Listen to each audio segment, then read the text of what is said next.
Iron calcium ரிச்சாக இருக்கிற ஒரு கிரேவியை பார்க்கலாங்க. இது குழந்தைங்களுக்கு ரொம்பவே பிடிக்கும். வாங்க எப்படி செய்கிறதுன்னு பார்க்கலாம். பாலக் பன்னீர் கிரேவி. ஒரு நல்ல கடாயில் வந்து கொஞ்சமாக நெய் விட்டுக்கோங்க. 2 பட்டை, 3 கிராம்பு, 2 ஏலக்காய் போட்டு நல்லா வதக்கிக்கோங்க. வதக்குனதுக்கப்புறம் இஞ்சி பூண்டு சின்ன சின்னதாக எடுத்துருக்கேங்க. அதையும் நல்லா வதக்கிக்கோங்க. ஒரு பெரிய வெங்காயம் எடுத்திருக்கேன்.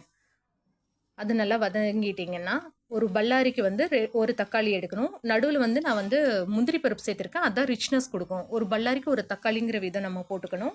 உங்களுக்கு கிரேவி எக்ஸ்ட்ராவாக வேணும்னா 2 தக்காளி 2 பல்லாரி போட்டுக்கலாம். அதை நல்லா வதக்கி தனியாக எடுத்து வச்சுருங்க. அதே கடாயில் கொஞ்சமாக நெய் விட்டு ஒரு கட்டு பாலக் எடுத்திருக்கேன், கிட்டத்தட்ட 200 கிராம். அது நல்லா வதங்கினதுக்கப்புறம் வெங்காயம், தக்காளி, பாலக் 3ஐயும் தனியாக அரைச்சி ஒரு பேஸ்ட்டாக வச்சுருங்க. இப்போது பன்னீரை வந்து சின்ன சின்ன க்யூப்ஸாக கட் பண்ணி பட்டரில் நல்லா வதக்கி எடுத்து வச்சுக்கணுங்க. இப்போ அதே கடையில் நம்ம ஒரு பட்டை, ஒரு 2 ஏலக்காய் போட்டு நல்லா சாட் பண்ணிக்கோங்க. அரைச்சி வச்சுருக்கிறது பாலக், வெங்காயம், தக்காளி எல்லாம் வதக்கி இருக்கிற அந்த இது பேஸ்ட்டை உள்ளே போட்டுருங்க.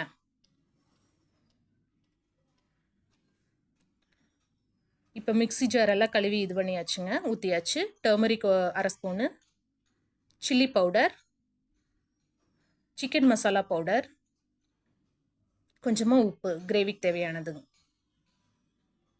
எல்லாம் போட்டுட்டு நம்ம வதக்கி வச்சுருக்கிற பன்னீரையும் உள்ளே போட்டு நல்லா கொதிக்க விட்டுருங்க.